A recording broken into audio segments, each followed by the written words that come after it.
皆様の役に立てる仕事をすることができます。しっかりとこの北海道に行く札幌市、そして北海道、そして日本国の未来のためにしっかりと地に足をつけて精進をしてまいる覚悟でございます。皆様本当に本当に本当にどうもありがとうございます。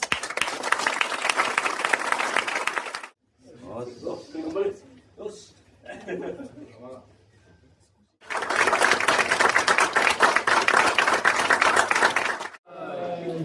まだ